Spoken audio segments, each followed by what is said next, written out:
Pues que Dios reparta suerte. Sí.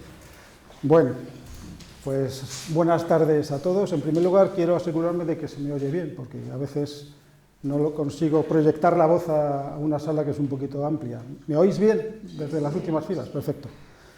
Bueno, pues esta es una charla de presentación de un curso que es un curso pequeño en cuanto a su duración, van a ser 2 meses. Empezaremos la próxima semana, justo después de Semana Santa, pero no es menor en cuanto al contenido. Como antes ha dicho Rafael, el título del curso es muy explícito, es la revelación de la zarza ardiente y la revelación del Sinaí. La primera tiene que ver con el misterio del nombre de Dios y la segunda con los 10 mandamientos, entre otras cosas que ocurren cuando Israel está al pie del monte Sinaí, ¿no? Son 2 episodios que son muy populares, conocidos, que se pueden encontrar los 2 en el libro del Éxodo, que es, como sabéis, el segundo de los 5 libros que componen el Pentateuco para el mundo cristiano, o la Torá para el mundo judío, ¿no?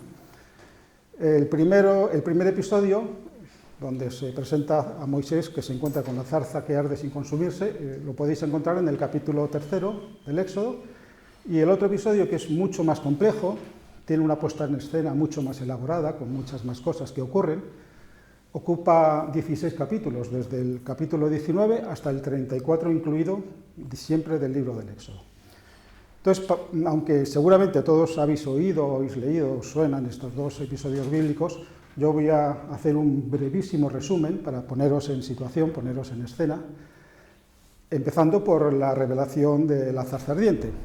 Entonces, es el principio del capítulo 3 del libro del Éxodo, en el que se nos muestra a Moisés, que está cuidando los rebaños de su suegro Jetro, en las inmediaciones del monte Horeb, el monte de Dios, posteriormente se asimila al monte Sinaí, y en un momento dado pues observa algo que le llama la atención, que es una zarza que está ardiendo y que no se consume. Entonces se acerca y desde la zarza surge una voz que se presenta a sí mismo como: yo soy el Dios de tu padre, el Dios de Abraham, el Dios de Isaac y el Dios de Jacob.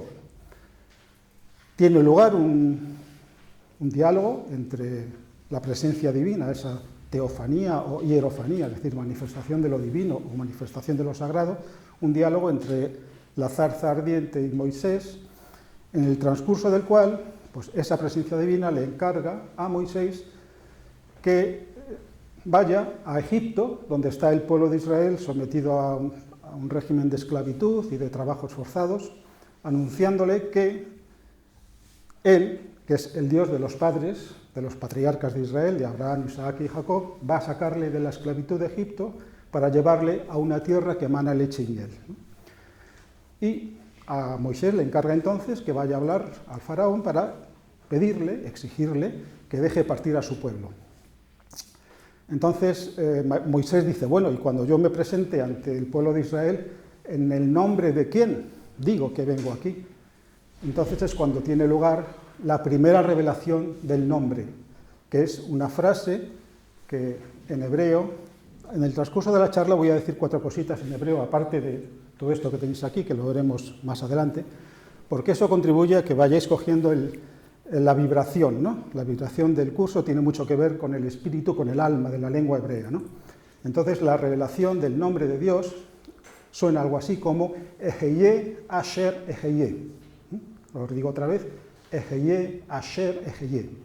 Esta es una fórmula verbal que normalmente se traduce como yo soy el que es, o yo soy ese yo soy el que soy. Pero tiene varias traducciones que luego veremos.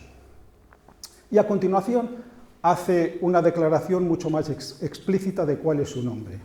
Dice, otra vez lo voy a decir primero en hebreo, Ejeye Shelachani Alechem. Ejeye Shelachani Alechem. Es decir, Ejeye, yo soy, Shelachani, me ha enviado, Alechem, a vosotros. Yo soy, me envía a vosotros. Por lo tanto, en esa primera revelación queda bien explícito el nombre de Dios. Ejeye, yo soy. Bueno, a continuación, pues Moisés va a Egipto con Aarón, su hermano Aarón, porque Moisés aduce que él es una persona no muy hábil de palabra, más bien torpe. Entonces entra en escena su hermano Aarón, que es o hace de su portavoz. Entonces los dos van a Egipto y se entabla una especie de combate mágico entre los magos del faraón y Aarón y Moisés por un lado. Lógicamente, pues en ese torneo de magia vencen a Aarón y Moisés. Luego tiene lugar el episodio de las 10 plagas que conocéis, la salida de Israel de Egipto, el paso del Mar Rojo, mal traducido Mar Rojo, es en realidad el Mar de las Cañas, y la primera incursión en el desierto, de manera que a los 3 meses de caminar por el desierto, mientras tanto ha tenido lugar el episodio del maná y de las codornices y algún otro, que no hace falta entrar en detalles. Al cabo de 3 meses pues llegan a las faldas del monte Sinaí y allí tiene lugar pues toda la hierofanía, toda la teofanía, entre las cuales pues el elemento más importante es el enunciado de los 10 mandamientos por parte de Dios, al que podemos llamar Yahvé tranquilamente, aunque un judío observante y piadoso nunca diría Yahvé, diría Adonai, mi Señor, que es la palabra que sustituye al nombre sagrado las 4 letras del nombre sagrado, ¿no? Bueno, estos son los hechos, más o menos. Entonces, hay varias maneras de aproximarse a estos hechos. Una de ellas la podríamos calificar como realismo histórico ingenuo, si me permitís la expresión, ¿no? Que consiste en pensar que toda esa crónica de acontecimientos responden a hechos históricos que ocurrieron tal cual un testigo presencial los vivió. Ese testigo presencial, pues lógicamente tiene que ser Moisés, a quien la tradición judía atribuye la autoría de los 5 libros de la Torá o del Pentateuco, lo que nosotros llamamos el Génesis, el Éxodo, Levítico, Números y Deuteronomio, ¿no? Esa es una aproximación que yo no voy a trabajar sobre ella. Otra aproximación sería considerar que los acontecimientos que se relatan en la Biblia, la Torá, y muy en particular estos que os acabo de relatar de manera muy resumida, son formas alegóricas, simbólicas, de expresar hechos que históricamente ocurrieron, realmente. Yo esa aproximación tampoco la voy a manejar, aunque en algún momento me puedo referir a ella, pero me voy a basar fundamentalmente en una tercera aproximación a estos hechos, según la cual todos esos acontecimientos no corresponden a ninguna historia objetiva, externa, sino que corresponden a una historia interna, personal de cada ser humano. Son acontecimientos subjetivos que se han hecho presentes o han ocurrido, están ocurriendo o tendrán lugar en el futuro de absolutamente todos los seres humanos sin ninguna excepción. Y esto encaja muy bien con el origen de toda esta historia. El origen de esta historia empieza con Abraham, cuando lo primero que le dice el Dios, Yahvé, Adonai, a Abraham es, lo tengo aquí en esta expresión, en hebreo es Lech Lecha, Lech Lecha. Eso significa camina hacia ti, marcha hacia tu interior. Caminar hacia el interior es emprender una peregrinación hacia el santuario del ser, ¿verdad? Entonces, toda la historia que tiene lugar después, Abraham, Isaac, Jacob, el hijo predilecto de Jacob, José, y después Moisés, todo eso son etapas, fases de un peregrinaje interior, que es justamente lo primero que Abraham recibe como mandato divino, Lech Lecha, camina hacia ti. Abandona tu casa, abandona tus parientes, abandona tu tierra y ve hacia tu interior. Entonces, toda la exposición que yo voy a haceros de estos hechos, de la revelación de la zarza ardiente y de la revelación del Sinaí, van a estar basados en esa hipótesis de trabajo, que todo eso ocurre en el interior de un ser humano genérico, en su dimensión más universal, es decir, cualesquiera sean las coordenadas espacio-temporales, es decir, cualquiera sea el lugar donde nació y el momento histórico donde nació, y estas coordenadas determinan las coordenadas culturales, es decir, la identidad por raza, por lengua, por religión, costumbres, etcétera, etcétera. Por lo tanto, todo lo que vamos a hablar hoy es válido para cualquier ser humano, de cualquier época histórica, de cualquier localización geográfica, de cualquier identidad racial, lingüística, cultural. Bien, entonces, todos los elementos que intervienen en este relato, que son elementos geográficos, en primer lugar, que son Egipto, el desierto y Canaán, la tierra prometida. Egipto, el desierto y Canaán. Egipto es la tierra de la esclavitud. Canaán, que es el objetivo, es la tierra que Dios le promete a Abraham y a toda su descendencia, pues es el objetivo de ese peregrinaje hacia el interior. Y entre ambos, entre Egipto y Canaán, se encuentra el desierto. Por lo tanto, Egipto, el desierto y Canaán son aspectos también del viaje interior que todo ser humano tiene que emprender hacia su interior. Egipto, ¿qué es? La tierra de la esclavitud, pero esa es una esclavitud interior.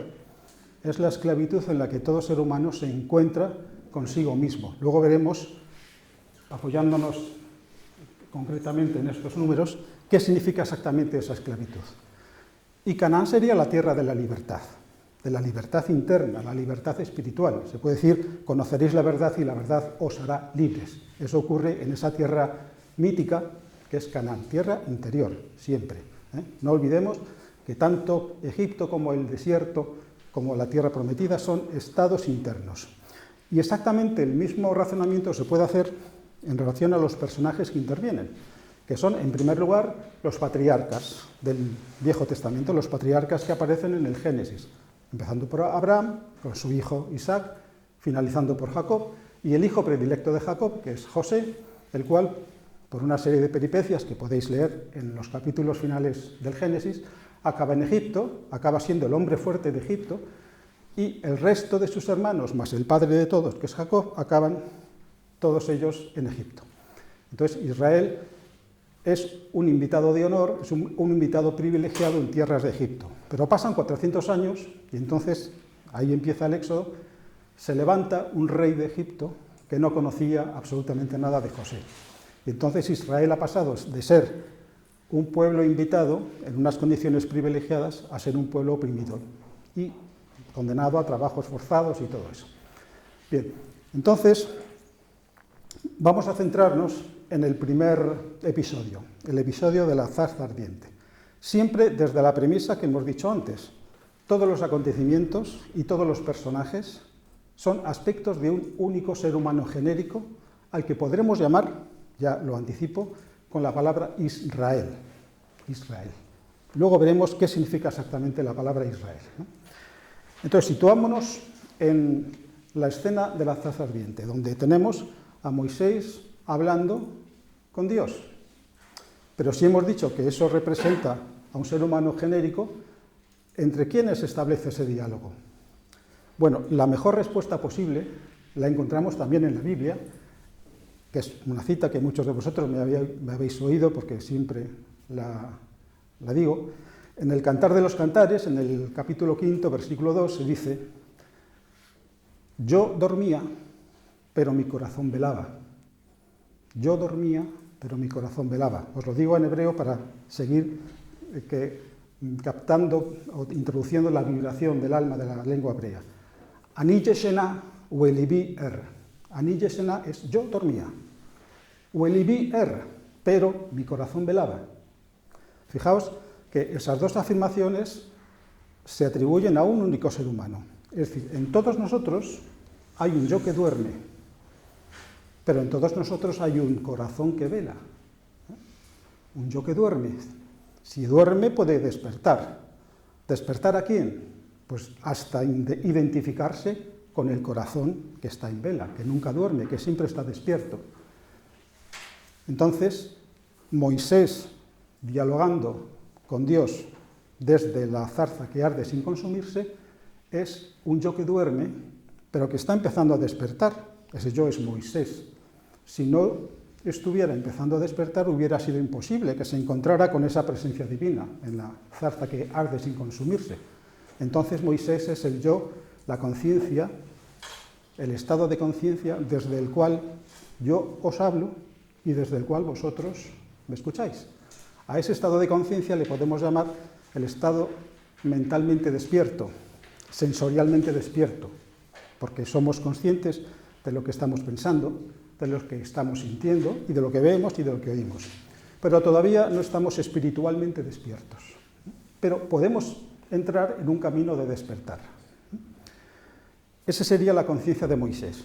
Y lógicamente la conciencia de su interlocutor divino, al que podemos llamarle su alma, tranquilamente, es el estado de la conciencia despierta. Y podemos decir la conciencia búdica, porque Buda, seguramente lo sabéis, es una palabra sánscrita que significa despierto, estar despierto. Entonces todos nosotros somos esencialmente un Buda, un Cristo, una presencia divina, alguien que está espiritualmente despierto. Pero junto a esa presencia divina, espiritualmente despierta, todos tenemos un yo que está atrapado en la materia, que está interferido por las limitaciones que nos impone los cuerpos que tenemos que utilizar para expresarnos como personalidades, por la mente, por las emociones, por nuestra naturaleza física. Ese es el yo que duerme. Un yo que duerme pero que puede despertar, ¿no? Entonces, desde esta perspectiva, ¿qué significa la primera revelación del nombre de Dios? Que antes dije, Ejeye Asher Ejeye, yo soy el que es, una de las varias traducciones posibles. Pues significa un camino, un camino. Todas esas traducciones posibles de esa frase se pueden ordenar de acuerdo a un criterio lógico. ¿Cuál es ese criterio lógico? Pues los sucesivos estados del despertar. Los sucesivos estados del despertar. Es un camino interior, que es justamente donde empieza la vocación de Abraham. Lo primero que recibe Abraham como mandato divino es: ve a tu interior, camina hacia ti mismo. Entonces, en ese camino hay varias etapas. Todas esas etapas están perfectamente resumidas en la primera revelación del nombre de Dios. Yo soy el que es, una de sus posibles traducciones. Pero a continuación, esa presencia divina dice claramente cuál es su nombre. Yo soy, Ejeye, yo soy. ¿Qué es yo soy? Yo soy es la meta del camino. Estamos hablando de un camino que conduce a alguna parte. ¿Cuál es la meta? El yo soy. Pero es un camino interno. No estamos hablando de un camino externo, donde hay unas lindes que lo señalan. Es un camino interior. Por lo tanto, es relativamente fácil perderse. En ese camino interior, en ese peregrinaje interno, es relativamente fácil perderse. Por lo tanto, no basta con la revelación del camino, no basta con la revelación del objetivo del camino, tiene que haber una tercera revelación, que es las reglas que tiene que seguir el caminante para no perder el camino, para llegar hasta el final. Estamos hablando de un camino interior. Pero esto es válido también para un peregrinaje, como por ejemplo el peregrinaje a Santiago, que seguramente algunos lo habéis hecho, ¿no? Si yo voy a Santiago, imaginemos que el camino no está muy bien señalizado, y si yo tengo un mapa donde se me indica claramente por dónde va el camino, pues yo sé, si me pierdo, sé cómo volver, sé identificar otra vez el camino una vez que me haya perdido, ¿no? Entonces, a la revelación del camino, que es la primera revelación del nombre, y a la revelación de la meta del camino, que es el yo soy, le tiene que corresponder, o tiene que haber una tercera revelación, que son las reglas del camino. Y esas reglas del camino no es otra cosa que los 10 mandamientos.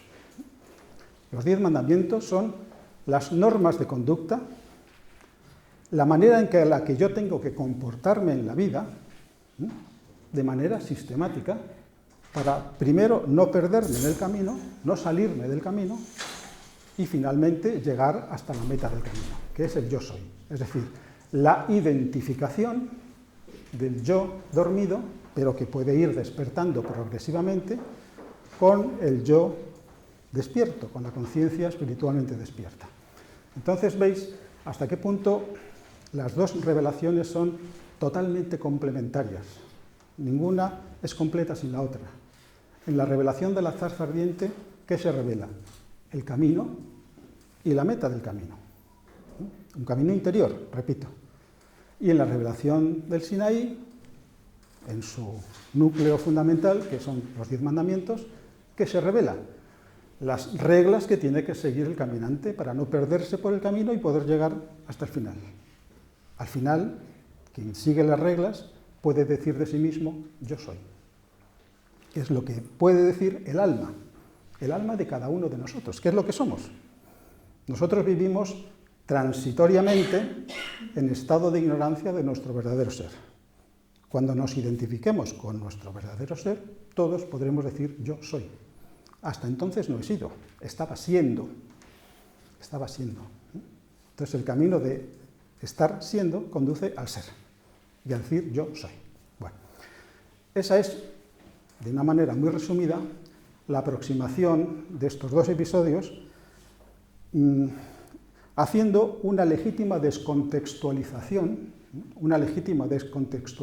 de los dos episodios en relación a la historia mítica que empieza con Abraham y culmina con Moisés. Entonces, ahora voy a hacer lo mismo, pero haciendo una legítima contextualización, ¿no? Y una correcta contextualización en la historia mítica de Israel que empieza con Abraham y culmina con Moisés. Entonces esa historia tiene varios jalones, que son Abraham, Isaac, el hijo de Abraham, Jacob, el hijo de Isaac, el hijo predilecto de Jacob, que es José, que acaba en Egipto, luego pasan 400 años de esclavitud en Egipto y de repente emerge Moisés. En esta historia hay un tema recurrente, que es el conocimiento del nombre de Dios, precisamente, y el poder que tiene Dios para cambiarle el nombre a sus interlocutores humanos. Por un lado, el conocimiento del nombre de Dios y el poder que tiene Dios para cambiar el nombre de su interlocutor humano. Eso empieza con el primer eslabón de la historia, empieza con Abraham.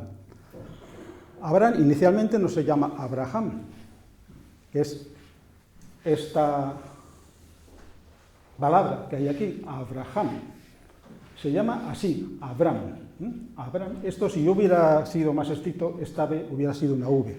Pero bueno, para seguir la costumbre establecida, pues, y hacerlo más reconocible los nombres, lo he puesto con B, ¿no? Entonces, inicialmente, Abraham se llama así, Abraham, sin una H intercalada, dicho en nuestro lenguaje con las letras latinas. Dicho con referencia a las letras hebreas sería sin esta letra intercalada. Esta letra es la G, que tiene un valor fonético parecido a la H, ¿no? Entonces, primero Dios le cambia a Abraham el nombre de Abraham a Abraham. Luego veremos por qué ese cambio, porque no es un cambio caprichoso. La razón que se da para justificar ese cambio es decir, porque a partir de ahora vas a ser padre de muchas naciones, o de una multitud de naciones. Pero no existe la más mínima relación etimológica o lingüística entre esta palabra, que es de una etimología imposible. No hay manera humana para encontrarle una etimología razonable a esta palabra. No existe. La explicación que se da a continuación, como una pretendida explicación de este nuevo nombre, es padre de muchas naciones. Esto suena algo así como Av Hamon Goim. Pero no existe ninguna manera de, a partir de esta expresión, encontrar esta palabra. El cambio de nombre de Abraham a Abraham no obedece a ninguna razón etimológica para hacerle significar lo que luego se dice que significa, lo cual no quiere decir que esto sea erróneo, en absoluto. Simplemente nos indica que en las escrituras sagradas hay dos maneras de establecer el significado de una palabra. Una de ellas, por razones exclusivamente lingüísticas, etimológicas, ¿no?, siguiendo la ciencia de la lingüística normal, y otra de ellas es mediante una semántica funcional, podríamos decir. Es decir, según la función que va a cumplir esa persona a la cual se le ha cambiado el nombre. Todos tenemos un nombre de pila, que nos lo pusieron nuestros padres. Pero llega un momento en que cuando alcanzamos la edad adulta, espiritualmente hablando, en que nuestra alma, estoy hablando ahora en símbolos, nos cambia el nombre, porque ya estamos en situación de cumplir nuestro destino. Y el nombre de las personas tiene que incorporar el destino de esas personas.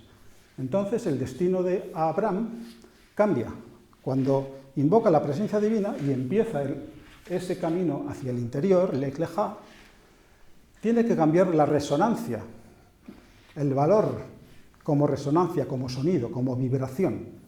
El cambio de Abraham a Abraham es un cambio de vibración, de frecuencia. Y en hebreo, como sabéis, todas las letras tienen un valor numérico. Por lo tanto, Abraham tiene un valor, luego lo veremos, y Abraham tiene otro. El objetivo de ese cambio es que el nombre Abraham resuene en una frecuencia distinta. Luego lo veremos. Bueno, eso en relación a la historia de Abraham. Luego viene el patriarca de transición, que es Isaac, y luego nos encontramos con Jacob. Con Jacob ocurre algo parecido.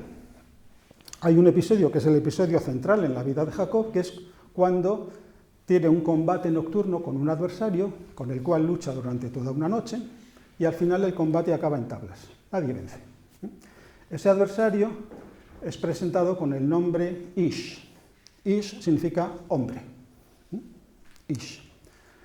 Y al final del combate, cuando ya está a punto de rayar el alba,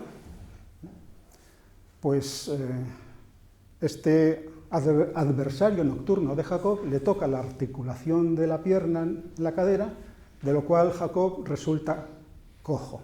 Esa cojera de Jacob tiene también un significado muy importante. Y este personaje le pregunta a Jacob por su nombre: ¿cómo te llamas? Y Jacob dice: pues me llamo Jacob. Pero su adversario le dice: a partir de ahora te vas a llamar Israel. Y Jacob, en justa correspondencia, pues le dice: ¿y tú cómo te llamas? Entonces su adversario nocturno le responde de una manera completamente elusiva. Le dice: ¿para qué quieres saber mi nombre? Es decir, no le dice el nombre, pero le bendice, y se separan. Y de resultas de ese encuentro de Jacob con el adversario nocturno, Jacob acaba cojo. Entonces, ¿qué ocurre? Jacob desconoce el nombre de quien ha combatido con él durante toda una noche. Desconoce el nombre de quien le ha cambiado el nombre de Jacob a Israel. ¿Quién es ese adversario nocturno? Pues si seguimos la lógica que ya hemos establecido, que solo un Dios, solo el Dios interno, conoce tu destino y solamente Él está capacitado para cambiarte el nombre. Por lo tanto, el adversario nocturno de Jacob es el Dios de Abraham, el Dios de Isaac y el Dios de Jacob, y también el Dios de Israel, que es como pasa a llamarse Jacob después de ese encuentro. Pero Jacob se separa de su alma, se separa de su Dios interno sin conocer su nombre. ¿Por qué? Luego lo podemos también ver. Entonces, ¿cuál es la situación? Tenemos que Jacob desconoce el nombre de Dios, de su Dios, y por lo tanto es incapaz de transmitírselo a sus hijos, ¿no? Jacob tiene, como sabéis, 12 hijos, que son los fundadores de las 12 tribus, a los que en lo sucesivo me voy a referir con la expresión Bené Israel. Bené Israel son los hijos de Israel, ¿no? Pero de todas las tribus de Israel, hay una de ellas que tiene un estatus muy especial, que es la tribu de los levitas. De los levitas. ¿Cuál es esa especialidad, ese rasgo característico de los levitas? Bueno, cuando Israel conquista la tierra prometida y se establece y se hace el reparto del territorio, a cada tribu le corresponde un territorio, menos a Leví, porque a los levitas les está confiado el cuidado del templo. Los levitas se encargan de todo lo que tiene que ver con el templo, es decir, los levitas se encargan de todo lo que tiene que ver con lo trascendente, con lo divino, con la relación con Dios, mientras el resto de los Bené Israel, los otros hijos de Jacob distintos de Leví, se encargan de los asuntos terrenales. Entonces, en Israel, que es la realidad que integra los hijos de Israel por un lado y los hijos de Leví por otro lado, se da una situación muy curiosa. ¿Por qué? Porque cuando emerge Moisés, Moisés es un levita. Moisés nace en una familia levita. Y Moisés conoce el nombre de Dios, porque ha sido el receptor de la revelación del nombre divino, el receptor de la revelación del camino que conduce a la identificación con el nombre divino y el receptor también de las reglas que ha de seguir el caminante para no perderse por el camino y llegar hasta el final, que son los 10 mandamientos. Por lo tanto, los hijos de Leví, de los cuales el máximo representante es Moisés, saben el nombre de Dios, saben el camino y saben las reglas, por revelación directa. Pero ojo, en la revelación del Sinaí no solamente está Moisés, en la revelación de la zarza ardiente solamente está Moisés. Israel está en Egipto todavía, ¿verdad? Moisés ha huido de Egipto porque lo persigue el faraón porque ha matado a un egipcio y al día siguiente se entera de que eso se sabe y entonces pues huye. Pero cuando Moisés se encuentra con la zarza ardiente, todo Israel, los Bené Israel, están en Egipto. Por lo tanto, ellos no son los receptores de la revelación del nombre, ni la revelación del camino, ni tampoco la revelación de las reglas del camino.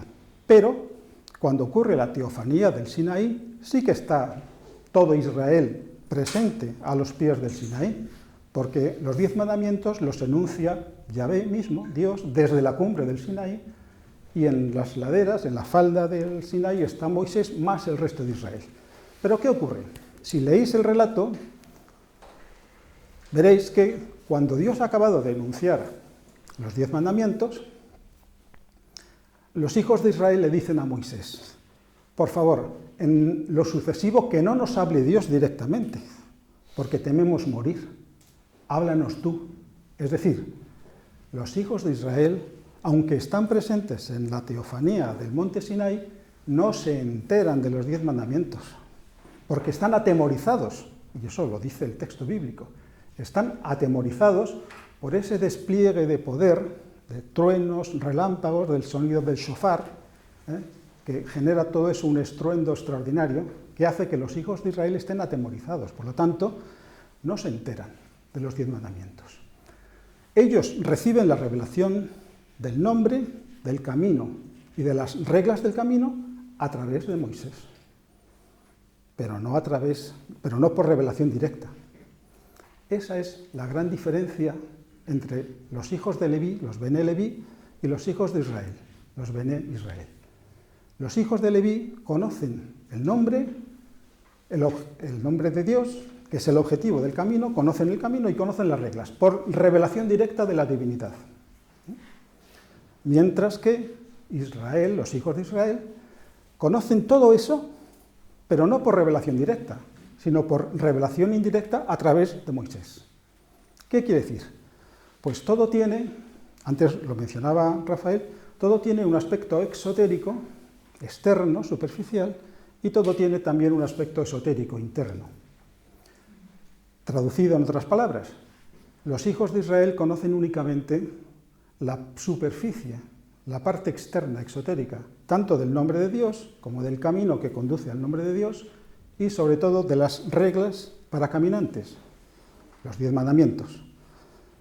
Pero no conocen el contenido profundo del nombre, del camino y de las reglas del camino. Por lo tanto, la tarea de Moisés, ¿cuál es? Enseñarles a su pueblo por revelación, lo mismo que él ha aprendido por revelación directa. ¿Cuál es el sentido profundo del nombre? ¿Cuál es el sentido profundo del camino? ¿Y cuál es el sentido profundo de las reglas del camino? Y esa es la problemática existencial de ese ente genérico al que llamamos Israel. Israel es un ser humano cualquiera, independientemente del lugar de su nacimiento, de su identidad racial, lingüística, religiosa, cultural, todo ser humano es Israel. Pero ese ser humano está desequilibrado. En él hay una parte que conoce el nombre, el camino, el objetivo del camino, y otra parte que lo desconoce. Hemos dicho antes que los levitas se encargan de las cosas que tienen que ver con lo trascendente, con lo divino, y las demás tribus de Israel se encargan de las cosas terrenales. Y este es un arquetipo universal, que se manifiesta en todas las tradiciones religiosas. Hay una parte que tiene que ver con lo trascendente y otra parte que tiene que ver con lo terrenal. Por ejemplo, cuando nace Siddhartha Gautama, A mí me gusta combinar unas tradiciones religiosas con otras para que se vea la unidad trascendente que tienen todas las tradiciones religiosas, la unidad trascendente, ¿no? Cuando nace Siddhartha Gautama, su padre llama a una serie de divinos para que le digan qué va a ser de su hijo, ¿no? Entonces le dicen, pues tiene por delante dos caminos, o convertirse en un gran rey, en un Chakravartin. Chakravartin significa un rey del mundo, con poderes omnímodos, ¿eh? O tiene la posibilidad de convertirse en un sannyasin, un renunciante, alguien que abandonará el mundo, romperá lazos con todo lo mundano y lo terrenal y se dedicará a encontrar la salida para el sufrimiento, que es lo que realmente le ocurre al Buda, ¿no? Siddhartha Gautama, que luego se convierte en el Buda. Bueno, esto refleja el mismo arquetipo. En todos nosotros hay dos tendencias que tienen que ser conciliadas. La que tiene que ver con lo divino, lo trascendente, y a esa faceta la podemos llamar la función sacerdotal, la función de los levitas son la casta sacerdotal. Y la otra que tiene que ver con todo lo terrenal, lo mundano, con lo que los Benei Israel se ocupan, de las cosas de este mundo, ¿no? Que es lo mismo que la figura del Chakravartin en la tradición budista, y en la tradición judía también existen dos líneas mesiánicas. La comunidad de los esenios del Mar Muerto, ellos hablaban de dos mesías. El Mesías que iba a venir por la línea sacerdotal de Aarón y el Mesías que iba a venir por la línea real de David. David es uno de los 12 hijos de Israel distintos de Leví, ¿no? Que es el que tiene encargada la función del culto al templo y todo lo que tiene que ver con lo trascendente. Por lo tanto, como veis, es un arquetipo universal. Todos nosotros tenemos que convertirnos en sacerdotes y en reyes. ¿Qué significa ser reyes de tu mundo interior? Pues justamente eso. Todos tenemos un mundo interior. Un mundo interior. Ese mundo interior está representado perfectamente por la explicación que da el libro del Génesis al nombre de Abraham, que dice, padre de muchas naciones. Pero la palabra que se traduce por muchas, que es jamón, su verdadero significado o su primera acepción es un griterío ruidoso. Un griterío. ¿De dónde proviene ese griterío? Pues de las muchas naciones. ¿Quiénes son las naciones? Las naciones son estados de conciencia que se caracterizan por la idolatría. En el mundo judío, el goim, el goí, que luego se traduce por el gentil, ¿no? El pagano gentil, en realidad significaba el idólatra. ¿Pero qué es un idólatra en su lectura interna, esotérica? Pues es alguien que está pegado a los fenómenos de su mente, a los objetos de su mente. Ese es un idólatra. Yo rindo culto a un objeto de mi mente que yo he creado. Es un ídolo personal. No uno, muchos. Todas las imágenes mentales que yo me voy haciendo de mí mismo son susceptibles de ser convertidos en ídolos desde el momento en que yo me apego a ellas. Y me creo que yo soy eso. Cada vez que yo digo, yo pienso esto, yo siento esto, yo soy así. Bueno, estoy practicando la idolatría, la autoidolatría. Pero yo tengo muchos yoes, en mí conviven muchos egos, muchos yoes, muchas naciones, goyim, muchas naciones. Pero cada una habla un idioma distinto, como ocurre después de la Torre de Babel, ¿no? Que al principio había un lenguaje unificado en toda la tierra y luego cada nación habla su lengua, ¿no? Nadie se entiende. Bueno, el punto de partida del viaje ese interno, Lej Leja, camina hacia ti, el punto de partida es el de un ser humano que por un lado, ese ser humano está representado por Abraham, ¿no? Por un lado conoce, tiene una intuición del nombre de Dios, pero por otro lado, en su mundo interior hay un griterío ensordecedor. Un griterío ensordecedor. Esas son las muchas naciones. Las naciones ruidosas, que yo he puesto aquí entre paréntesis. Esto no lo veréis traducido en ninguna Biblia. Naciones ruidosas. Queda más correcto, ¿no? Decir muchas naciones. Bueno.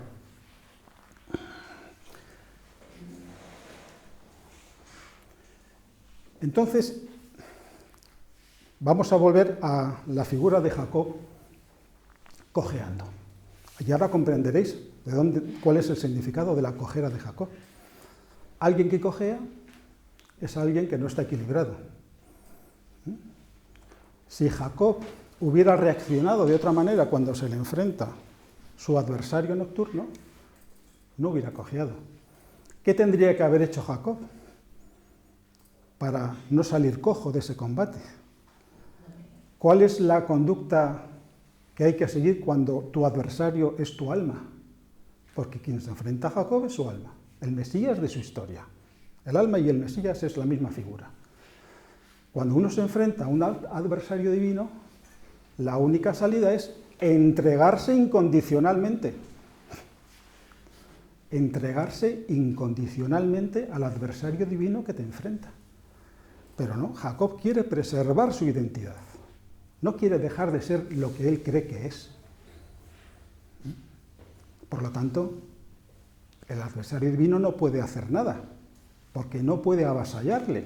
Podría, si es un adversario divino realmente, tiene el poder suficiente como para destrozarle. Pero eso no lo puede hacer. El alma no destroza a su creación. Ese adversario nocturno de Jacob es el alma, el Dios de Abraham, de Isaac y de Jacob. Pero no olvidemos que Abraham, Isaac y Jacob son las etapas de un recorrido interno, de un peregrinaje interior. Y Jacob ha llegado, o representa ese estadio de ese peregrinaje interno, donde yo me puedo enfrentar a mi alma, donde yo he invocado la presencia del alma, y se me aparece. Pero yo, cuando me enfrento a ese personaje, en mí prevalece el instinto de preservar mi falsa identidad. No me entrego, que es lo que hubiera hecho Jacob si hubiera reconocido plenamente quién era el que le estaba confrontando.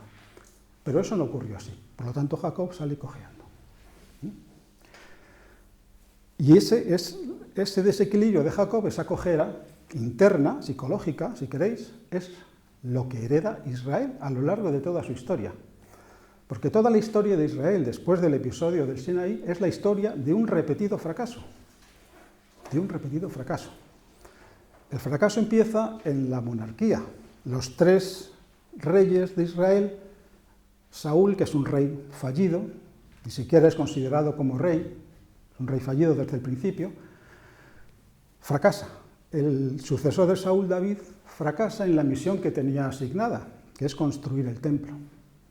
Pero David se encarga de hacer guerras con todos los pueblos vecinos, incluso con su propio hijo. Fracasa. Y su hijo Salomón, que construye el templo, fracasa ¿en qué? En mantener el reino unido. Porque a su muerte se escinde el reino de Israel, con Salomón como rey, ¿no? Se escinde en dos partes. El reino de Israel, que sigue conservando ese nombre al norte, y el reino de Judá al sur, con las tribus de Judá y Benjamín. Pero históricamente, y ahora ya estamos en un momento histórico, a medida que avanzamos en la Biblia, se va produciendo una sutil transición entre una narrativa mitológica alegórica y poco a poco empiezan a aparecer elementos históricos, como son la realidad de la existencia de un reino de Israel al norte y un reino de Judá al sur. El reino de Israel sabemos que es barrido del mapa por los asirios en el año 722, antes de la era común o de Cristo, y 150 años después, más o menos, en el 586, el reino de Judá es conquistado por los babilonios, que llevan cautivo a Babilonia a la élite del pueblo judío. 150 años después, más o menos, 50 años más o menos después, es conquistado por Ciro de Persia, Ciro el Grande, que libera a los cautivos de Babilonia y les da el encargo de construir un segundo templo. Y ahí acaba la Biblia judía. El Tanaj, que la Biblia judía no solamente se compone de lo que llamamos nosotros la Torá, sino de una serie de escritos que se llaman los Nevi'im, que son los profetas, y luego los Ketubim, que son escritos, ¿no? De ahí esa palabra artificial, ese acrónimo que es Tanaj. Bueno. Pero en el Nuevo Testamento, ya vamos a hacer una incursión al Nuevo Testamento, hay un episodio al principio del Evangelio de Juan, el cuarto Evangelio, donde se nos muestra... Es la hora, ¿verdad? Bueno, sí. Una hora. Bueno, entonces me voy a referir a esto, lo dejamos ahí, porque por algo lo he escrito, ¿no? Porque no... ya que lo he escrito, pues lo vamos a explicar. Bueno, ahora, empezamos por aquí. Antes he dicho... Bueno, por aquí esto ya está prácticamente dicho. antes he dicho que el cambio del nombre de Abraham a Abraham es un cambio de número. No tiene un sentido de cualidad, de lo que significa esa palabra, que esta palabra es una palabra artificial, si queréis. La única razón de ser de esta palabra es darle un valor numérico distinto. ¿Cuál es ese valor numérico distinto? Bueno, pues lo tenéis aquí. A ver, ¿dónde lo tenemos? Bueno, pues no lo tenemos. El valor numérico de esta palabra es, lo voy a poner aquí, es 248. 248. Ese número aparece aquí en relación a otras cosas que son las que voy a ver ahora. Bueno, antes que nada, cuando Dios se presenta a Abraham, se identifica a sí mismo como El Shaddai. El Shaddai significa el Dios poderoso, que es esto que figura aquí, El Shaddai. Si calculáis el valor numérico, yo, claro, os lo tengo aquí ya calculado, por eso os he entregado unas hojitas, si alguno no tiene, luego lo puede coger aquí, para corroborar que estos cálculos son correctos. El valor numérico de El Shaddai es 31 más 314 igual a 345. Pero 345 también es el valor numérico de Moshe, que es Moisés, que cuando se lee al revés es Hashem. Hashem es el nombre. Por lo tanto, en Abraham ya está presente de alguna manera el nombre. El nombre. Bueno, y ahora vamos a ver el 248 que está aquí, que antes no lo encontraba. Como os dije antes, la razón última de cambiar el nombre de Abraham a Abraham es hacer que su valor numérico pase de ser 243, que es el valor numérico de esta palabra, a 248, que es el valor numérico de esta otra palabra, 248. Esto es Abraham. Abraham, 248. Y hay otras dos expresiones muy significativas que tienen exactamente el mismo valor numérico. La primera es esta, Betselem Elohim. Betselem Elohim significa en la imagen de Dios. En la imagen de Dios. Tselem es imagen y Elohim es uno de los nombres de Dios, ¿no? Betselem Elohim vale también 248. Y ahora empezáis a comprender por qué necesitaba Abraham modificar la resonancia de su nombre, para que en él pudiera formarse la imagen de Dios. Betselem Elohim. Pero ¿en qué lugar de esa geografía mítica que va de Egipto a la tierra prometida pasando por el desierto, en qué lugar es posible recibir el nombre de Dios? En el desierto. El mandato que le hace Dios a Moisés es vete a Egipto y dile a mi pueblo que salga de Egipto para que venga aquí al desierto para que me puedan rendir culto en esta montaña. Solamente en el desierto, que es un lugar silencioso, el griterío interno que está presente al principio en Abraham, porque en él hay muchas naciones ruidosas, cada una habla un idioma.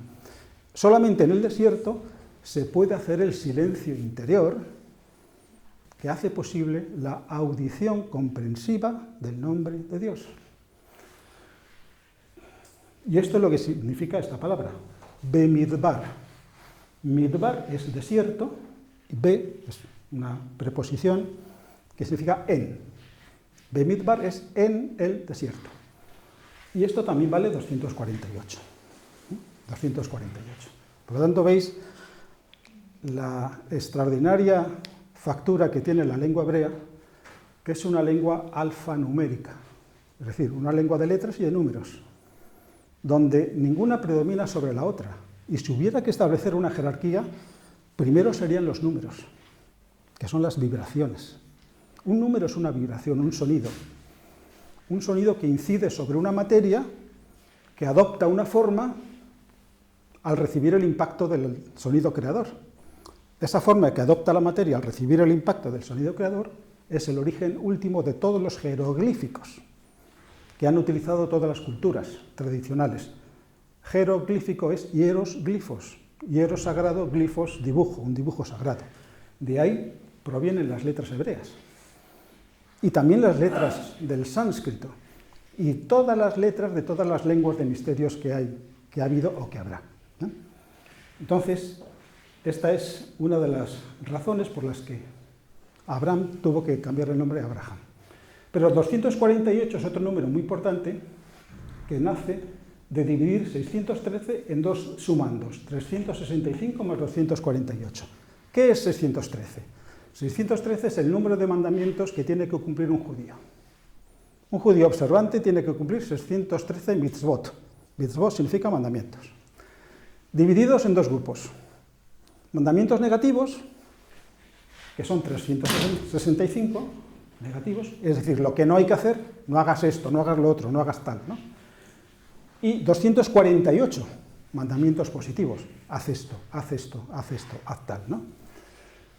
Es decir, son las reglas del camino. Pero primero tengo que desbrozar. Inicialmente yo estoy en una especie de selva, ¿no? Lleno de maleza, ¿no? De vegetación salvaje.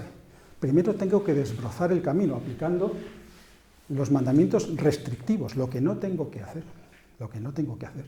Y una vez que he aplicado los mandamientos restrictivos, ya estoy en condiciones de aplicar los positivos, lo que tengo que hacer.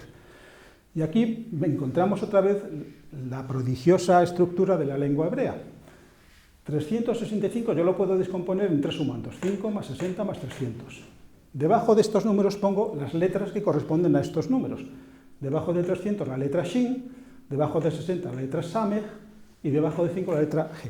De manera que se forma el verbo shasá, que significa esto que hay aquí: expoliar, saquear, robar, oprimir, atrapar, es decir, los apegos. ¿Qué tengo que evitar? Los apegos, todos los apegos. ¿Cuándo me practico yo un expolio de mí mismo? Pues cuando me saqueo mi propia identidad. Dejo que mi identidad se enajene en los objetos de la mente, en las imágenes mentales que yo me he ido haciendo a lo largo de la vida. Eso es lo que hay que evitar, ¿no? Los 365 mandamientos negativos. Y luego vienen los 248 mandamientos positivos, que es lo que tengo que hacer. Y puedo hacer exactamente la misma operación. Puedo escribir 248 como 8 más 40 más 200. Y debajo las letras hebreas que se corresponden con esos números. La resh, la mem y la het. Resh de valor fonético R, M, J.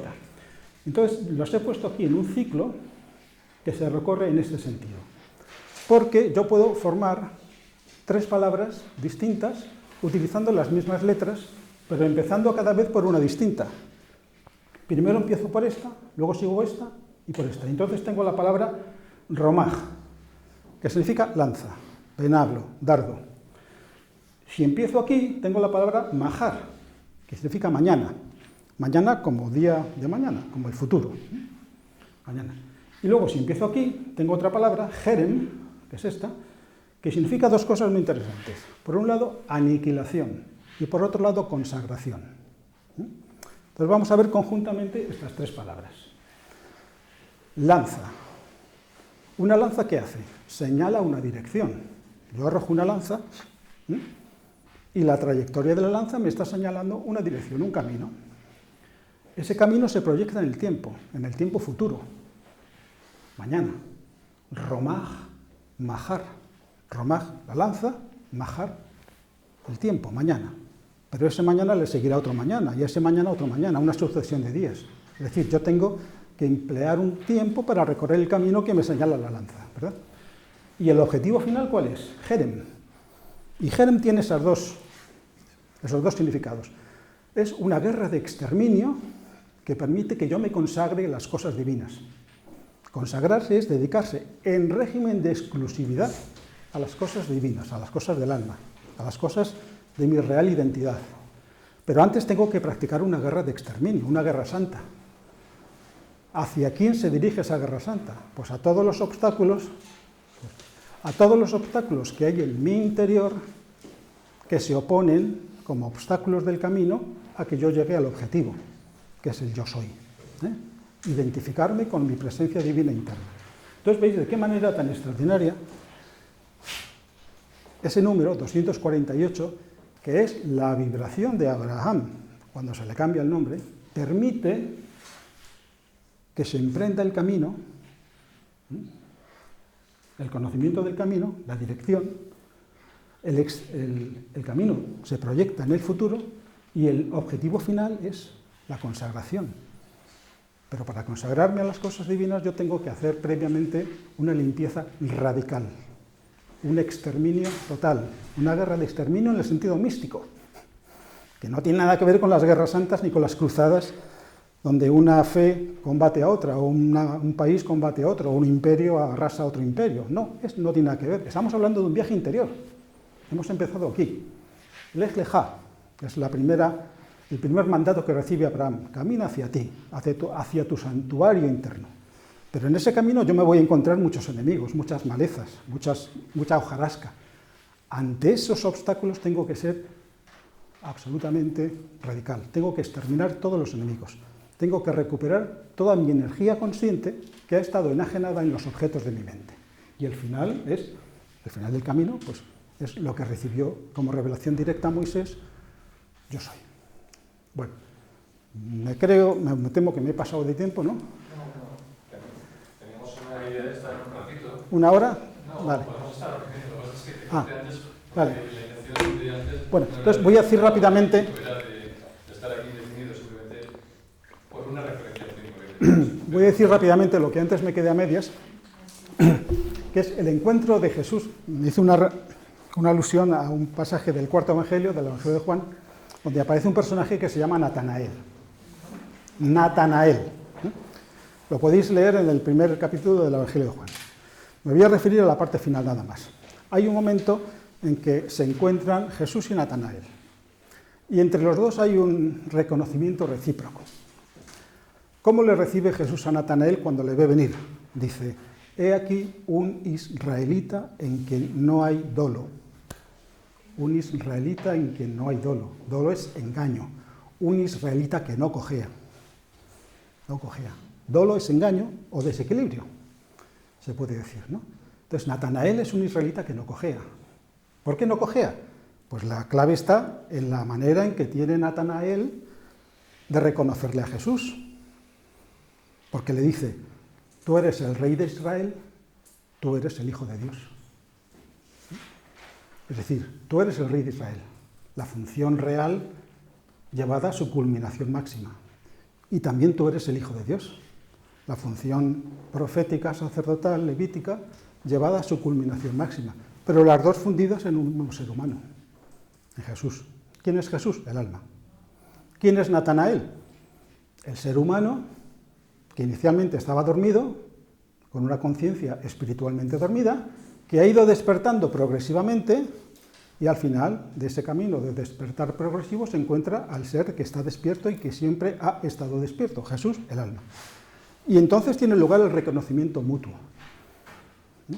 Jesús le reconoce a Natanael como un israelita equilibrado, que ya no cojea, porque en él se han desarrollado de manera paralela y equilibrada la función sacerdotal que me lleva a conectar con lo divino y la función real que me lleva a ser yo el rey de mi mundo interior, el rey de mi mundo interior, el amo de mis sentidos, el amo de mis vehículos corporales y no su siervo.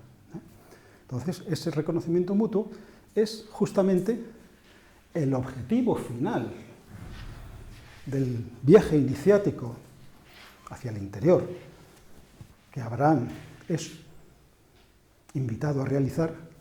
Ve hacia tu interior. Eso se cumple en ese momento en que se encuentran Natanael y Jesús. Yo no sé si se me ha quedado algo por el camino en cuanto a estos dibujitos, a estas... Me parece que no. Bueno, así, una cosa muy interesante. Esto de aquí, ya con eso acabo. Esto se refiere al combate nocturno de Jacob con un adversario. En hebreo, adversario se dice Satán. Satán es una palabra que todos tenemos asociada a la maldad, a la malignidad en su grado más total, ¿no? Sin embargo, Satán es el adversario, simplemente el adversario. Ahora, el adversario se puede presentar de dos maneras. Hay adversarios materiales que se me oponen para que yo les venza. Y cuando yo venzo un obstáculo que se me presenta en la vida, yo crezco. El combate que hago para superar un obstáculo hace que en mí emerjan, se manifiesten cualidades que estaban ya latentes en mí, pero que sin ese confrontamiento con un adversario, con una cualidad satánica, en el sentido objetivo del término, nunca hubieran emergido. Pero también hay un adversario divino, que es justamente el adversario con el que combate Jacob. Bueno, pues Jacob es Jacob, Sadán es Shatán, pero Satán, sin la SH. Esta letra Shin, cuando tiene un puntito aquí a la derecha, pues se convierte en el sonido Sh, como por ejemplo aquí, Shaddai, el Shaddai. Pero cuando el puntito está a la izquierda es una S líquida. Bueno, entonces es Satán. Jacob más Satán, digo, igual a Yisrael. Yisrael. Eso quiere decir que Jacob, cuando se enfrenta al adversario, se convierte en Israel. Y esto está recogido en los valores numéricos de esas tres palabras. Jacob vale 182, Satán vale 359, y si sumáis esas dos cifras encontráis 541, que es el valor de Israel. El valor numérico de la palabra Israel. Israel es la suma, Israel en su integridad, Israel como estructura equilibrada, como lo que representa Natanael. Es la suma de la conciencia que está despertando y que se entrega al adversario divino, sin reservas, que ya no quiere preservar su identidad. Quien quiera preservar su vida por mí, o quien quiera preservar su vida, morirá. Algo así dice el Evangelio, ¿no? Y quien pierda su vida, la ganará, ¿no? Esto es aplicable a lo que ocurre con Jacob. Si Jacob se hubiera entregado a su adversario divino, hubiera experimentado lo mismo que experimentó Siddhartha Gautama debajo de la higuera, que no quiso para nada preservar su identidad, que se extinguió. Experimentó el nirvana.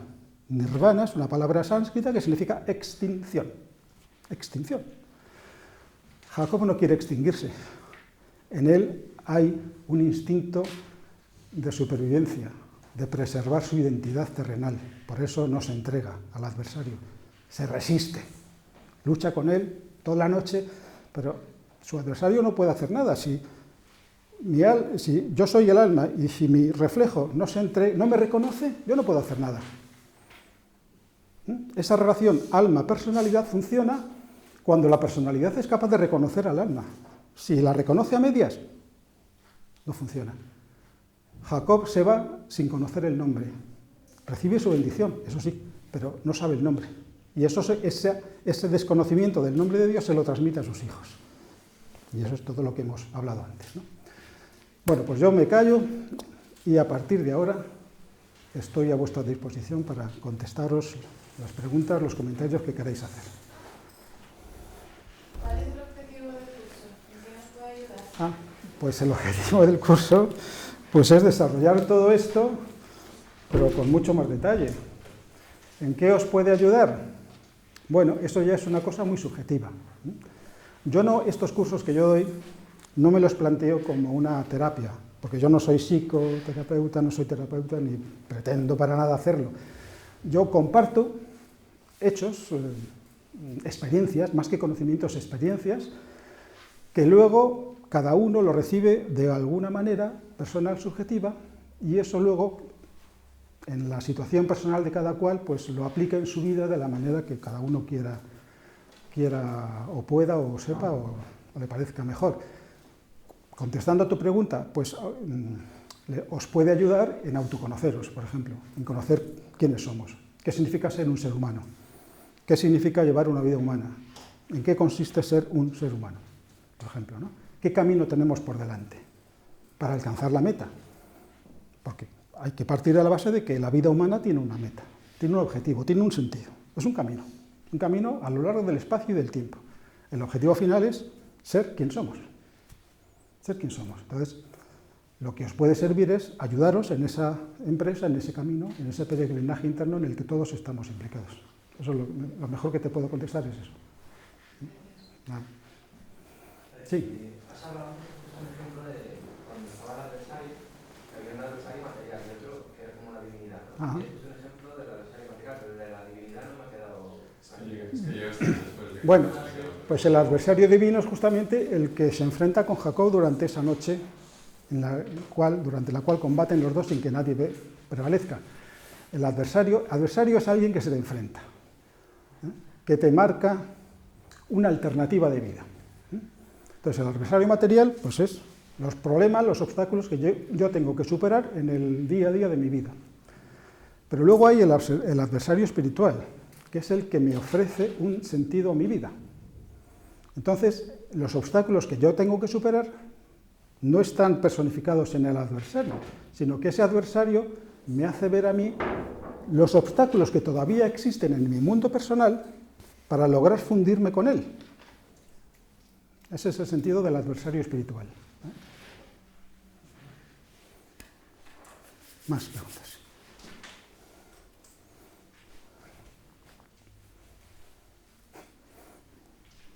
A ver, seguro que tenéis alguna bullendos y... A ver, tú, José María. Sí. Bueno, primero felicitarte, me ha encantado y disfrutado un montonazo. Gracias. Gracias. Sospechaba que tenía que ver con mi cábala o bien numerología hebrea. La pregunta sería, que siempre me ha hecho, ¿crees que se han construido esos libros al azar o realmente intervino una especie de inteligencia que ha permitido que cuando uno lee la Biblia, como hacen tantos al azar, dice, bueno, aquí me está hablando Dios? Hombre, al azar no. Evidentemente habría que ver qué significa la palabra azar, ¿no?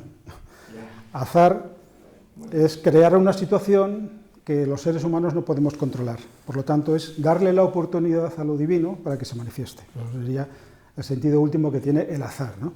Pero contestando más concretamente, hombre, los libros, los escritos que llamamos sagrados o inspirados, pues no fueron escritos, obviamente, de manera arbitraria, sino que fueron escritos por iniciados. Tampoco fueron escritos al dictado divino, como sería la interpretación fundamentalista de cualquier religión, ¿no? Que Dios insufla un conocimiento superior a alguien que hace de escribiente y escribe lo que Dios le dicta, no. Los escritos se van elaborando a fuego lento, a medida que hay iniciados que van entrando en conocimiento de los grandes misterios del ser humano y los grandes misterios de la existencia, pues todo eso lo van plasmando en relatos utilizando lo que yo llamo una álgebra de símbolos.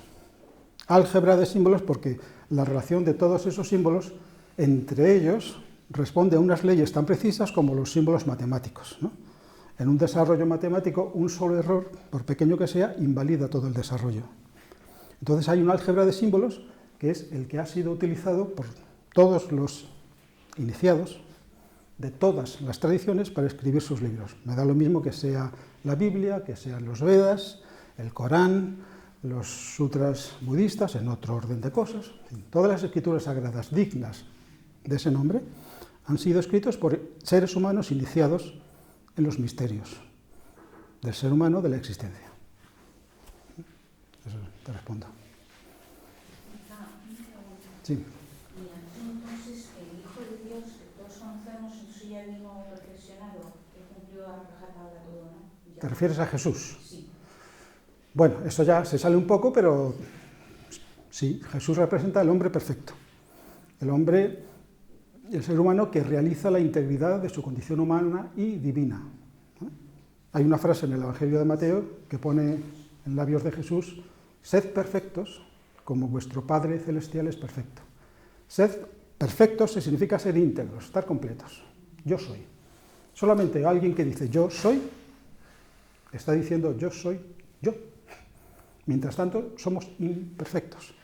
Estamos en camino a. Un peregrino es imperfecto hasta que no llega a su meta. Entonces Jesús y el Cristo, sería otro tema más largo, distinguir entre la personalidad de Jesús y el Cristo, ¿no? Como la expresión del amor cósmico, pero, resumiéndolo mucho, representan el hombre que ha vuelto a su origen, a su esencia, se ha reintegrado a la fuente última de la que salió, que en el lenguaje del Evangelio es el Padre. Todos salimos del Padre, de esa esencia última, la mónada, se puede llamar en otro tipo de lenguaje. Esa mónada peregrina, o más bien la emanación de esa mónada peregrina por los mundos materiales, se pierde. Es como la parábola del hijo pródigo, que es un resumen perfecto de la trayectoria existencial de todo ser humano. El hijo pródigo, ¿qué hace? Bueno, pues primero le pide a su padre la parte de herencia que le corresponde. Y con esa parte de herencia, pues se lanza a conocer mundos y tierras extrañas y dilapida todo su caudal, toda su riqueza, llevando una vida pues, de todo tipo de placeres, ¿no? Hasta que acaba en la más absoluta de las miserias, dando de comer a una piara de cerdos. Y en ese momento, cuando ha tocado fondo en su vida, algo se enciende en él, un recuerdo trascendente.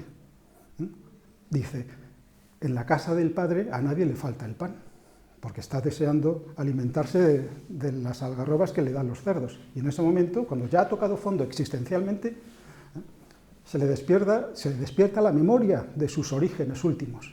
Y dice eso, en la casa del padre a nadie le falta el pan. Entonces decide ponerse en pie. Hasta entonces estaba como arrastrándose, ¿no? No físicamente, pero sí mentalmente. Se pone en pie internamente y decide retornar a la casa del Padre. Esa es la historia de todo ser humano. Entonces, Jesús es el hombre que ha retornado a la casa del Padre, el hombre perfecto, la referencia válida para todos nosotros, porque Jesús es uno como nosotros. No es la encarnación de la segunda persona de la Trinidad que se hizo hombre para redimirnos del pecado y todo ese discurso teológico, ¿no?, que se fue elaborando en concilios reunidos bajo la tutela de los emperadores de Bizancio, que buscaban proveerse de armas para controlar, dominar, para infundir miedo, con la condenación eterna, con el infierno, con no sé qué, no sé cuántos, no. Jesús es uno de nosotros. Todos somos como Él y Él es como nosotros.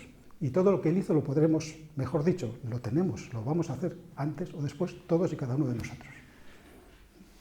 Eso es lo que te puedo contestar. Venga, más preguntas. ¿De qué forma el marido se ha dicho lo último? ¿De qué forma vamos a hacer si no nosotros nos van a crucificar, nos estamos predicando, no nos persiguen? Bueno, no tenemos ninguna necesidad de que nos crucifiquen, ¿no? O sea, dice igual que todos podemos ser, somos igual que todos podemos ser lo que No acabo de entender la pregunta, si es que si me haces una pregunta. A ver, que usted ha dicho en la parte Sí. final que todos somos como Él Justo, y podemos hacer las mismas cosas. sí. ¿Y dónde está el sacrificio? Los crucificados, nosotros. O eso reemplaza a las persecuciones de nuestras creencias. Bueno, a ver, la crucifixión es un episodio, aunque realmente ocurriera, que el ser humano Jesús pues, fue condenado a muerte por el poder romano, que crucificaban a los sediciosos y a los malhechores, a los que ponían en peligro el orden de Roma, ¿no? Aparte de eso, la crucifixión es un acontecimiento iniciático, que significa la liberación total, absoluta e irreversible de todas las limitaciones materiales. Es la liberación de la rueda de los renacimientos sucesivos, por decirlo en términos que todos entendemos, ¿no? Eso significa la crucifixión como experiencia iniciática. Entonces, ninguno de nosotros tiene que pasar forzosamente por la crucifixión, es entendido como hecho literal. Sí es cierto que todos pasaremos por etapas duras, de enfrentamiento a nuestros obstáculos, a nuestras naciones ruidosas internas, hasta hacer el silencio en el desierto, donde podamos oír la voz divina que nos habla y podamos interpretar correctamente las reglas del camino, que eso es lo que son los 10 mandamientos, que lo veremos de manera exhaustiva en el tiempo que tenemos del curso. ¿Cuál es el significado oculto, profundo de los 10 mandamientos? Entonces, todo lo que dice el Evangelio es una biografía mítica, genérica, donde en un lenguaje alegórico, simbólico, se nos explican las etapas sucesivas por las que pasa todo ser humano hasta alcanzar la fuente de la que salió, volver al Padre, ascender. La ascensión no es más que la palabra que se utiliza para designar ese momento final de identificación del alma que retorna a la fuente de la que surgió. Eso es la identificación final. Las últimas iniciaciones del alma son las que la llevan a identificarse con la fuente de la que procede, para ser perfectos. Perfecto significa completo, íntegro. No sé, si te queda alguna duda, Bueno. A ver, Juan Manuel. Perdona que te señale. Sí. Bueno, pero bueno, no te digo para que me lo... no, que si tienes, seguro que tienes muchas dudas, bueno, dudas no, a lo mejor preguntas, yo qué sé, sí. sensaciones. Estaba pensando en lo que has contado de Satán, por ejemplo, es interesante que, según lo que creo leer, el libro donde es uno de los protagonistas principales es precisamente el libro de Job. El libro de Job, sí. Y es ahí donde se ve mejor la categoría de adversario, el concepto judaico de Satán, que es muy distinto del que luego te ha dado el cristianismo. Efectivamente. Que no es exactamente un ser diabólico, no sé qué, sino que es el que prueba a Job para que, de alguna forma, ese juego entre él y Elohim y Satán, pues lleva a Job a la perfección. Es un colaborador de Dios, delegado o encargado por Dios para, como tú dices, ponerle a prueba para calibrar el grado de firmeza espiritual de Job, ¿no? Que es capaz de soportar todas las adversidades, pero sin perder esa conexión con lo divino, ¿no? Justamente ese es el papel de Satán. Claro. Y me atrevo un poco de la pregunta que acabas de hacer. Hay toda una tradición cristiana muy antigua que posteriormente ha sido pues, perseguida y desaparecida, el docetismo, que considera que Jesús ni siquiera fue un ser real, sino que es una alegoría de... Que sus cuerpos eran ilusorios, ¿no? Que su cuerpo no es un cuerpo real, sino que realmente es parecido a los misterios, otra palabra de origen griego, que significa el proceso de iniciación que debe pasar cualquier ser humano para llegar a la perfección, que es equivalente, por ejemplo, al proceso químico, ¿no? Que es otra forma de expresarlo. Sí. Bueno, se podría hablar mucho más, hablar del docetismo, ¿no? De las apariciones, del poder que tiene el alma que se libera de la materia para crear a voluntad, lo que en la tradición oriental se denomina un mayavi rupa, un cuerpo de ilusión creado por la voluntad creadora de la persona, ¿no? El alma tiene ese poder, el alma tiene poder sobre la materia para, a voluntad, crear una forma, densificarla hasta el punto que sea necesario para efectuar una tarea de servicio en un determinado nivel de realidad, ¿no? Eso tiene que ver con el núcleo que se esconde detrás de esa llamada herejía del docetismo, ¿no? Había seguramente algunos primitivos cristianos que estaban en posesión de esa enseñanza. Decían, no, es que un ser como el Cristo, como Jesús, puede crear un cuerpo a voluntad, que no es real, es un cuerpo ilusorio, pero en el fondo todos nuestros cuerpos son ilusorios, porque tienen una vida transitoria, nacemos y morimos. Pero luego en el transcurso de los años y los siglos, esa creencia derivó, se fue distorsionando seguramente y pasó a la categoría de herejías. No, es que hay unos señores por ahí que dicen que era ilusorio el cuerpo de Jesús. Bueno, en su origen seguramente no era así, era una enseñanza que pertenece a la tradición de los misterios universales, el poder del alma de crear un cuerpo a voluntad. Esa es la cosa. Dime. Pero es un poco cotilleo, porque Cotilleo, me encanta. es que la expresión de estar bajo la higuera siempre me ha hecho mucha gracia. Ajá. No conozco muy bien la Biblia, pero sí recuerdo a una vez, no sé qué, que estaba bajo la higuera en su cuerpo. Eso se dice de Natanael, precisamente. Vale.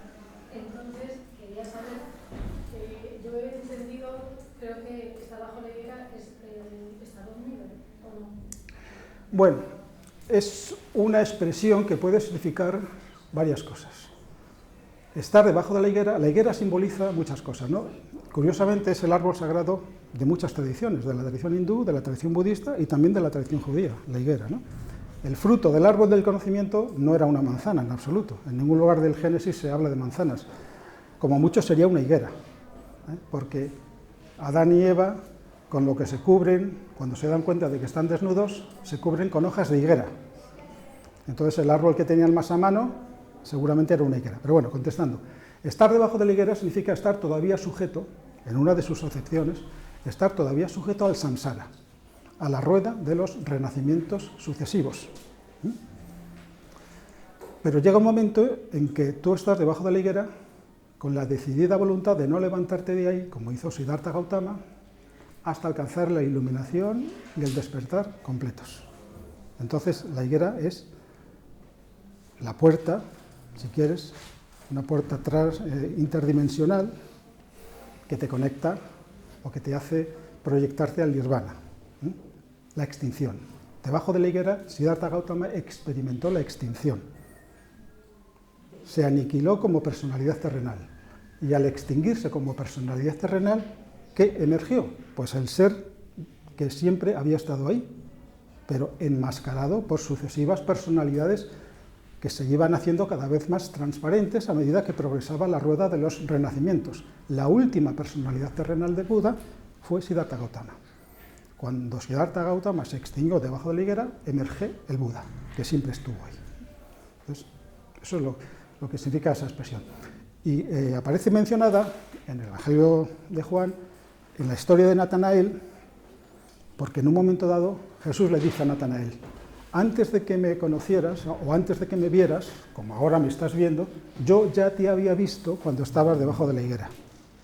Eso se dice en el Evangelio de Juan. Es decir, el alma observa toda la trayectoria de sus sucesivas personalidades que están debajo de la higuera, naciendo, muriendo, naciendo, muriendo, naciendo, muriendo, naciendo, muriendo, hasta que llega una que es capaz de ver al alma. Cuando Natanael, siguiendo el consejo de Felipe, que es el discípulo de Jesús, que le dice: hemos encontrado a aquel de quien hablaron Moisés y los profetas, a Jesús de Nazaret. Y Natanael dice: ¿de Nazaret puede salir algo bueno? Como diciendo: bueno, ¿a mí qué me cuentas? Pero Felipe le dice: ven y verás, ven y verás. Que por cierto, esa era la expresión que todos los discípulos del Buda decían cuando se encontraban con alguien y le preguntaban: ¿y quién es tu maestro? Y decía: pues mira, ven y verás, ven y verás. Bueno, pues el Evangelio de Juan recoge exactamente la misma frase: ven y verás. Entonces Natanael va y va a ver a Jesús, y entonces es cuando tiene lugar ese encuentro entre los dos y ese reconocimiento mutuo. Jesús dice: he ahí un israelita sin dolo, equilibrado, que no cojea. Y Natanael le reconoce a Jesús como lo que es: Rey de Israel, Hijo de Dios. Y el alma, no sé, es el productor de todas estas imágenes. Entonces el alma es el que hacía milagros. ¿El alma? Sí. Bueno, si por milagros entiendes producir o interferir en el normal funcionamiento de las leyes naturales porque les impones unas leyes de jerarquía superior, pues el alma tiene ese poder, evidentemente. Pero Jesús no se dedicaba a hacer milagros, ni ningún maestro de sabiduría se dedica a hacer milagros, como norma general de conducta, digamos. Muchos de los llamados milagros de Jesús son simplemente relatos alegóricos, simbólicos, que expresan cualidades del alma, o modos de interactuar del alma con sus personalidades sucesivas, ¿no? Como, por ejemplo, andar sobre la superficie de las aguas, que se dice de Jesús, ¿no? ¿Qué significa eso? Bueno, pues el alma está al margen de todas las limitaciones de la materia. Las aguas son la materia, en sus tres dimensiones, mental, emocional y física, que es la que constituye los cuerpos de la personalidad, ¿no? Entonces, Jesús caminando sobre la superficie de las aguas es una manera simbólica, con una imagen muy sencilla de comprender a primera vista, de que el alma está al margen de las limitaciones que le impone la materia. Cuando ocurre ese episodio en el Evangelio, los apóstoles van navegando por el lago de Genesaret, se levanta una tormenta y de repente todos ellos entran en pánico. Y ven venir hacia ellos una figura fantasmagórica y se asustan. Y cuando llega Jesús, ¿qué dice? No temáis, yo soy. No dice, no temáis, soy yo, que eso trivializa completamente la escena. No es lo mismo decir, tranquilo, que soy yo, a decir, no temáis, yo soy. ¿Por qué se asustan los apóstoles? Porque han perdido contacto con el yo soy. Ven a Jesús que se acerca a ellos sobre las aguas y lo toman como un fantasma, una figura que rompe sus esquemas, y se asustan. Se asustan porque han perdido el contacto con el yo soy. Entonces, cuando Jesús se acerca, les dice, no temáis, yo soy, yo permanezco, yo estoy al margen de los vientos, de las tempestades, de los oleajes. Yo no puedo naufragar, nunca. Si vosotros creéis en mí y venís a mí, tampoco naufragaréis nunca. Ese es el sentido de un milagro entre todos muchos otros que se pueden. Ya no tenemos tiempo, ¿no? Más. Tiempo tenemos el que queramos.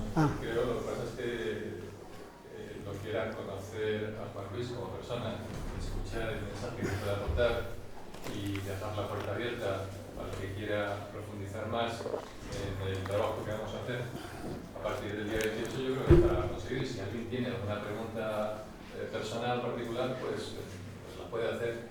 Yo sinceramente creo que lo que es darte las gracias, porque creo que ha sido, además de claro, muy atractivo, no es la palabra, y es el aplauso que se hace en España.